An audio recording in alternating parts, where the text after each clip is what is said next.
I asked my captain for the time of the day. He said he throwed his watch away.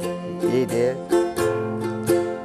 A long steel rail and a short cross tie. I'm on my way back home. In the pines,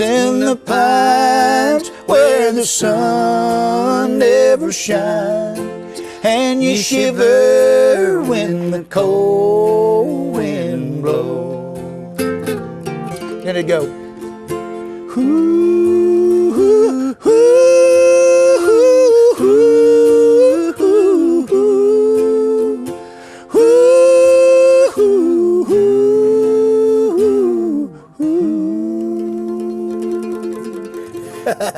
Me and my brothers growing up, I always used to think that was the coolest thing. Clyde Moody and Bill Monroe, and that, and then Monroe and Martin, and it was just, it was really neat to hear stuff like that growing up. Yeah, boy, that's lonesome, ain't it? Oh, that's lonesome. Yeah, it's so much. That's lonesome. Yeah, it is. Hey, welcome everybody. Welcome to our show this week, and I got one of my best buddies here with us this week, and you're going to really be entertained. He's known as one of the greatest singers in our industry and several different industries. And make welcome Mr. Marty Raybon. Marty, welcome, brother. Well, thank you, Ronnie. I appreciate you having me. It's you a pleasure bet. being here. You bet. I've got so much to talk to you about today, and you got so much to tell everybody about yourself and your band and your family and all this stuff. Let's start back at the beginning. Basically, I know you started out with family like I did, didn't you? Yeah, sure did. In fact, my two brothers and my dad, we had a little old bluegrass band in Florida where I came from, and we traveled all out through the southeastern part of the United States, playing bluegrass festivals and everything. We was known as the American Bluegrass Express. You moved around a little bit, didn't you? Yeah, we sure did. That's well, every great. time the rent was due, we moved. Oh, I know that feeling. I do know that. But then y'all played. You played with your family for how long? About 10 or 11 years.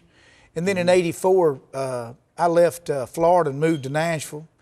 Had the real smart thinking of leaving the comforts of mom and dad and stuff like that, going to Nashville, only to figure out that 2,000 people had done the same thing that week, and everybody was trying to get them a deal. And, I thought, man, I was going to, in fact, let me tell you, this is honest and true. When I was coming up 65, I thought when I'd get close to Nashville, that what I would do is that I would turn the radio dial.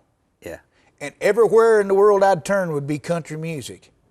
Yeah. And it wasn't. No. It was like Orlando, Sanford, Florida, where I came from.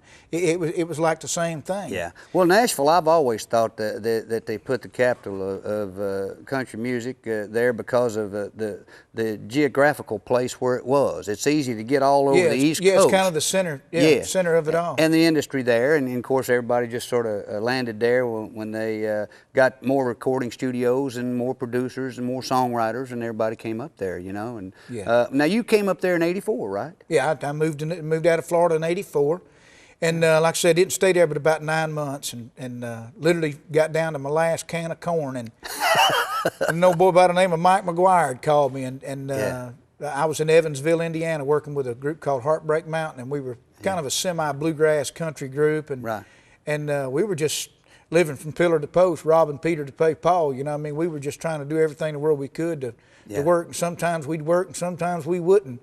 And I tell you, when a fat boy wants to eat, that makes it pretty rough.